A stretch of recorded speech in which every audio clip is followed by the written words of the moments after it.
Matilda was a ladybug of meticulous habit. Each autumn, as the oak leaves blazed from green to gold, she would begin her great migration. Not a grand, southward journey, but a smaller, more critical one, from the dying sunflower stalks to the snug, shuttered garden shed. It was a ritual passed down through generations of ladybugs, a pilgrimage to survival. This year, she had chosen her winter quarters with extra care, a fissure in the shed's old timber, just wide enough to admit her, but shielded from the worst of the wind by a rusty hinge. Inside, it was a cathedral of quiet. Dust motes danced in the last slants of light, and the air smelled of dry wood and forgotten potting soil. She tucked herself into a fold of a burlap sack, nestled amongst a dozen other ladybugs, their domed shells forming a living quilt. This was hibernaculum, a silent pact against the cold.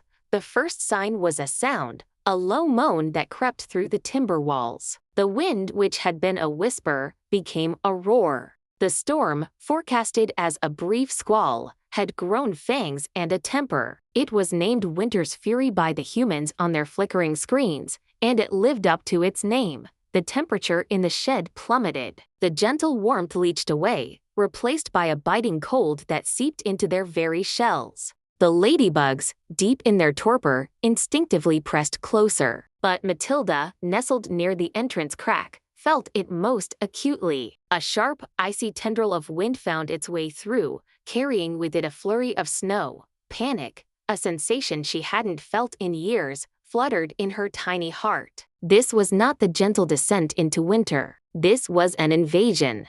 The storm screamed on. The shed groaned and shuddered. A particularly violent gust shook the very foundations, and the burlap sack shifted. The ladybug cluster, once a tight-knit community, broke apart. Several of her companions, stiff with cold, tumbled into the darkness of the shed floor. Matilda held on, her tiny claws gripping the rough burlap. She was exposed, the protective huddle gone. The cold was no longer an abstract threat. It was a physical weight, slowing her, urging her to close her eyes and surrender to the endless sleep. She thought of the summer sun on the rose aphids, the taste of dew on a lupine leaf. So much sweetness to return to. No, she thought, a spark of defiance igniting within her. The ancestral memory of 1,000 winters survived would not end with her in this dusty shed. With immense effort, she pushed herself away from the treacherous crack. She had to find deeper shelter. The floor was a treacherous landscape of towering dust bunnies and crumbly soil.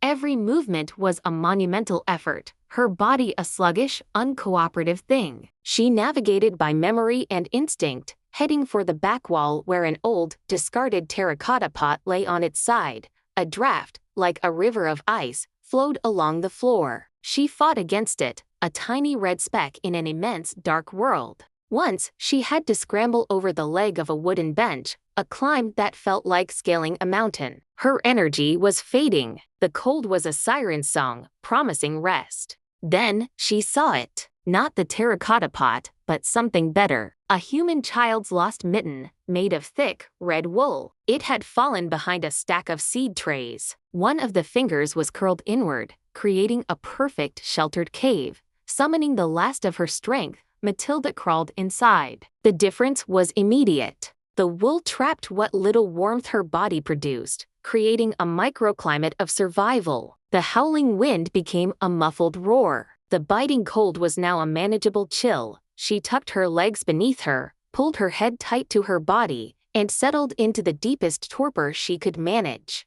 The storm raged for 2 more days, shaking the shed, piling snow high against its walls. But inside the red woolen mitten, Matilda slept. She dreamed not of summer, but of the quiet, resilient pulse of life waiting beneath the ice. When the silence finally came, it was absolute. The storm had exhausted itself. A weak, winter sun pierced the shed's grimy window, casting a single, brave beam onto the floor.